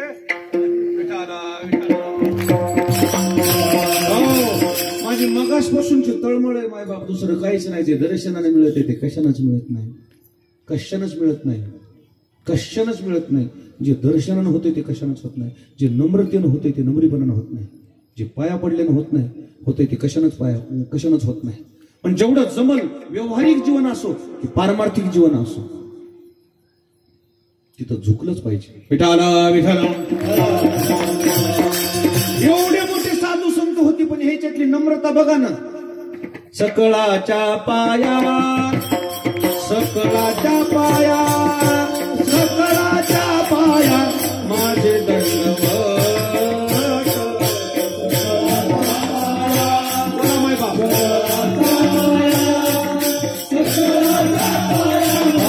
टाळं, टाळं. आपुलारे चित्त शुद्ध करा. आपुलारे चित्त शुद्ध करा.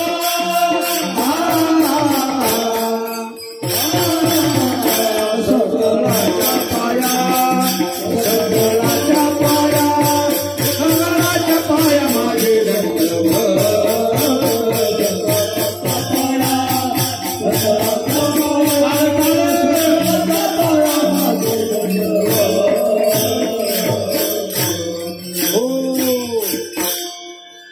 सकळांच्या पाया माझे दंडवत.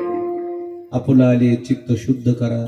तुकाराम महाराज म्हणले तुम्ही जेवढी बसलेली मंडळी तुम्हाला सगळ्याला साष्टांग दंडवत घालतो. आपली आपली दुरुस्ती करा. महाराजांना दंडवत घालायसारखी इतकी मोठे आहेत आपण.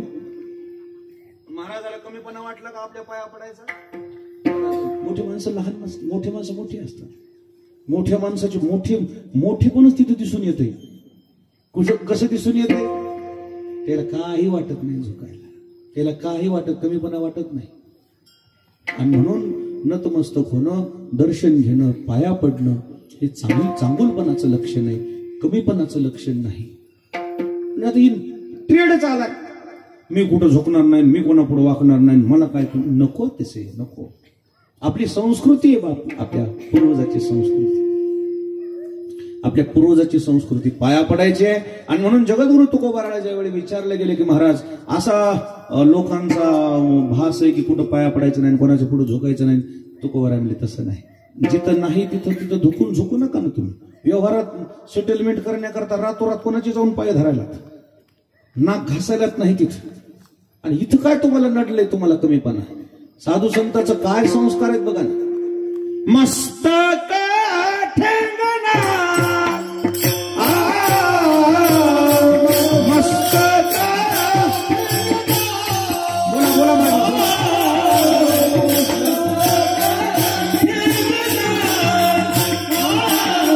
हरी बोल.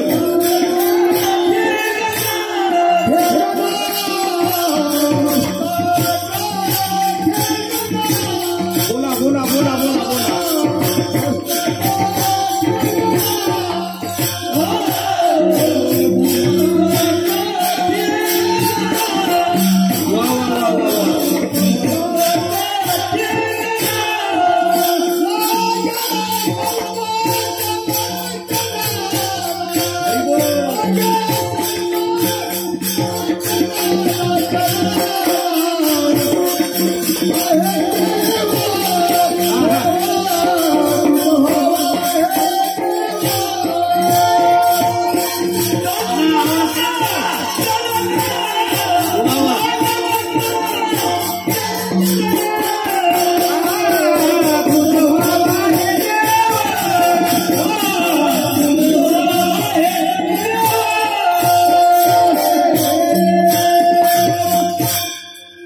विचार जरा अवघड जाते. पण भजने हे काय आमन धपके आलेले का काय. काळी तीनला भजन केले. कितलं भजन केलेले पहिलं. आता आलाय कमी स्वर. पोटातलं पाणी हालू नये. हे ना काळी तीन शिवाय भजनच केलं नाही. त्याच्या ज्या गवळणी होत्या ना अंगाव काटा उभा राहत होता. रातोरात्र गवळणी म्हणत होती. याला शिन वाटत नव्हता. आता 2 तासाच्या पुढे गेल्यावर खूप कष्ट झाले. झोप झोप बापू झोप. मेहनती लोक ती नाही महाग सरकत. मस्तक ठेंगणा लागे संतांच्या चरणा. जिथं नाही तिथं आपण झुकतोय. साधू संतांच्या चरणावर झुकलं तर काय कमी झालं तुमचं. पाय पडलं पाहिजे. हे सगळं कळाल्यावर लोक म्हणले महाराज तुमचं कसं आहे सांगा की. तुमचं कसं आहे म्हणल्यावर जगद्गुरु तुकोबाराने स्वतःचा परिचय देत असताना महाराजांनी पहिलं चरण निर्माण केलं.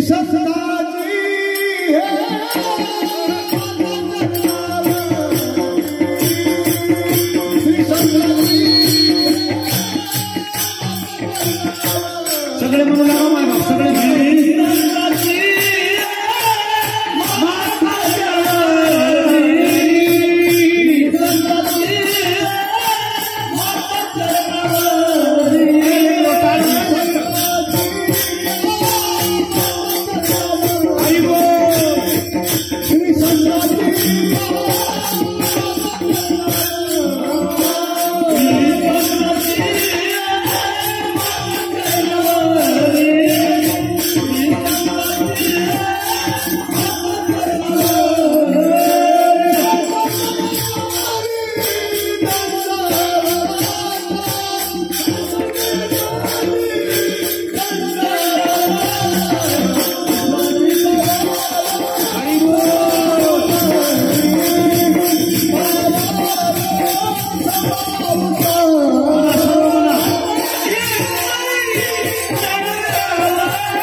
भजनामध्ये तलवार उपशिल्यासारखं प्रमाण उचलावं लागते. भजनामध्ये प्रमाण म्हणा, चाल म्हणा, भजनात लय दम धरून चाले नसा. काकडा भजन आहे की काय गाथा भजन आहे. कसोटी पिलर नाहीत हे आपण 2020 आहेत. 20च ओरण त्याच्यात टुकू टुकू खेळ लागल्यावर रण कुठून होते. धड बोरण शिक्षा मारावं लागते. तेव्हा कुठं स्कोर होते. विठाला विठाला श्री संताची माथा चरणावरी मग साष्टांग हे करी दंडवत. तुकोबाराय म्हणले मी संतांच्या चरणावर साष्टांग दंडवत केला. महाराज तुमच्या जीवनामध्ये हे दर्शन घडलं होतं. काय त्याचा परिणाम काय झाला, काय तुम्हाला प्रचिती आली. त्यावेळेस महाराजाची भाषा आहे. विश्रांती पावलो सांभाळा उत्तरी वाढले अंतरी प्रेम सुख. माझ्या जीवनामध्ये त्या दर्शनानं किती फायदे झाले. एक विश्रांती जीवनामध्ये आली, एक प्रेम देवाविषयीचं वाढीस लागलं. तिसरी गोष्ट मी काय झालो, सुखी झालो. सुखी नाहीतरी मंडपातल्या प्रत्येक माणसाला काय पाहिजे सांगा बरं तुम्ही. सुखच पाहिजे. आणि काय म्हणतो ते पटकेवाली माणसं विचारा ना पहिले. अर्धीच असाव, सुखाची असाव, याच्यापेक्षा काय मिळवायचं. म्हणून सुख जीवनामध्ये महत्वाचं. काय महत्वाचं आहे? सुख. महाराज हे सुख मग कसं महाराज मिळते? पाया पडावं लागते साधू संत. त्यामुळे मला मी वाढले अंतरी प्रेम सुख. माझ्या जीवनामध्ये दर्शनाचे हे 3 फायदे. एवढ्यावरच मी थांबलो नाही. आज जे माझा परमार्थ दिसतोय ना, म्हणजे डौरली हे काया कृपेच्या ओरशे आणि नोहे अनारेशे. हे जे लावलेलं येवलेशी रोप लावलेले द्वारी आणि त्याचा वेळ गेला. हे लावलेलं अंगुराचं एखादं झाड आपलं हे अंगुराचं वेल आहे ना, त्या वेलीला असं हे करते. ते काय करते असं मांडव. आणि मग मांडवावरती एकदा गेला की अंगुराचा बागन त्याला काय लागले तर अंगुराची अशोक घडू लागलेत. आणि मग ते कसं डवरत आहे असं. तसं महाराज म्हणले माझं जे जीवन आहे आता जे दिसतंय हे सगळं कृपेच आहे. कशाचं हे? संत कृपेचे हे द्वीप. जे हे असं कृपादान केले संती आणि कल्पांती ही. माझ्या जीवनामध्ये संतांच्या कृपेनं डवरली हे काया कृपेच्या ओरशे. इतरत्र माझा काही दुसरा काही विषय नाही. माझा जो झालेला उद्धार आहे नोहे अनारिशे दुसऱ्या कोणत्या गोष्टीमुळे माझा उद्धार झाला नाही. जोही उद्धार झालाय तो केवळ दर्शनानं झालाय. आणि हे दर्शन महाराज मग तुम्हाला कसं झालं हो? तुकोबाराय म्हणजे आता काय सांगू तुम्हाला. तुका म्हणे मज न घडता शेवा, पूर्व पुण्य ठेवा ओढवाला. माझं काहीतरी पूर्व पुण्य असावं. पूर्व पुण्य असता गाठी आणि संत भेटी. त्या पूर्व पुण्याईनं मला संतांची भेट झाली. मला ते कळले आणि कळल्यावर मी नतमस्तक झालो. मला दर्शन झालं आणि दर्शनानं मी सुखी झालो. विठोबार खुमार टाळी वाजव माझ्या. विठोबार खुमार,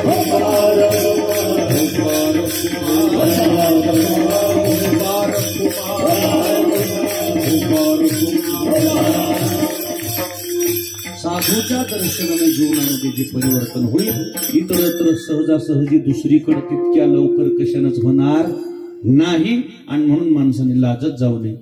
पाया पडत असताना अंग चोरी जाऊ नये. साष्टांग दंडवत घालत असताना लय कपड्याकडे बघितलं नाही पाहिजे.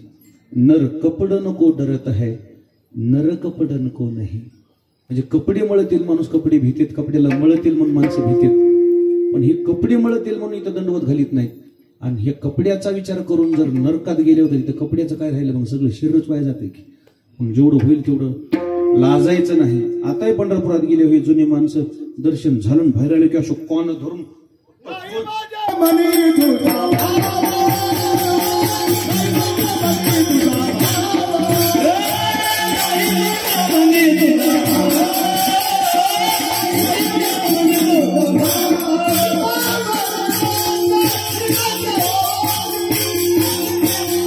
निर्लज्ज होऊन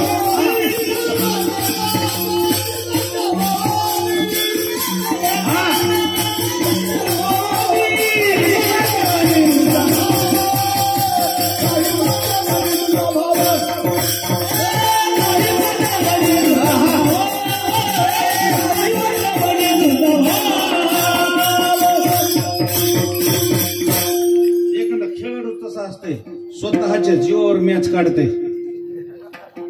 तसा आता शतक आहे आज इकडं. विराट कोहली आहे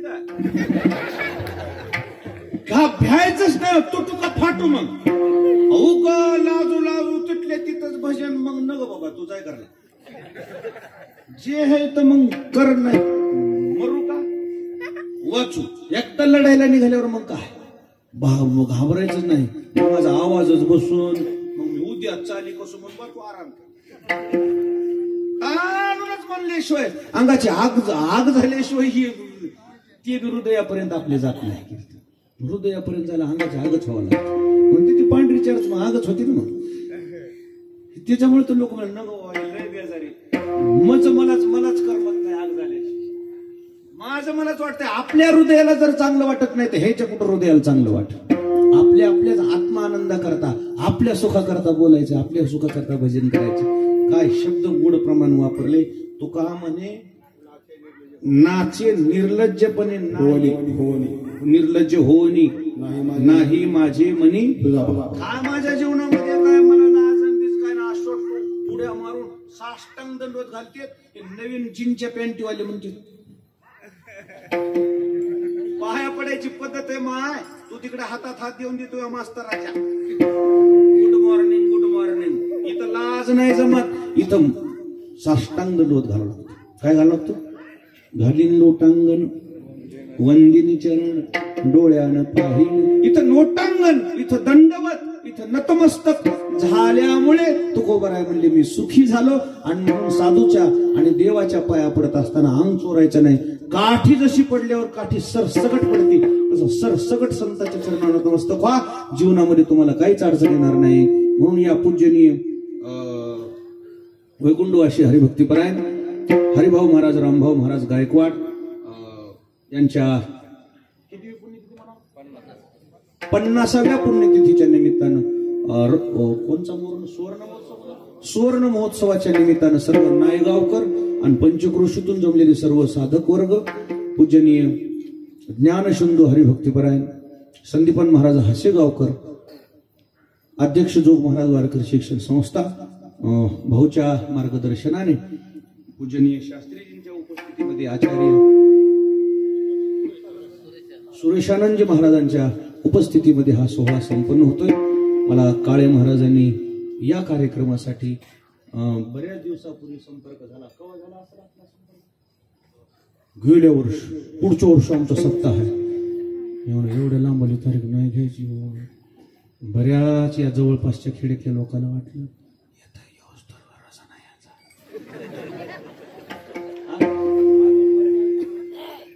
म्हणून तर हे म्हणून लागले काय खरं येते का नाही. पण मी आलोय का ना बाबा, आलोय का नाही. आता तुमच्या परीक्षेला उतरलो नाही काय, उतरलोय का काय मला माहित नाही. पण मला एकच म्हणायचं होतं, ही आमची परंपरा 40 वर्ष या गावानं सांभाळलेली आहे. आणि अशा मुहूर्तावर नाही यायचं तर केव्हा येऊ मग?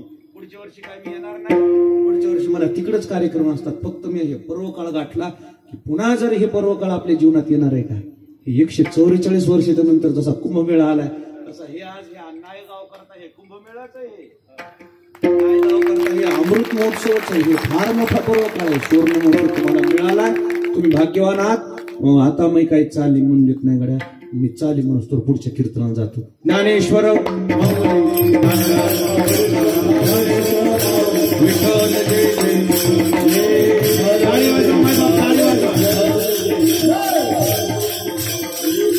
या दादा टाळी वाजव मला, टाळी वाजव.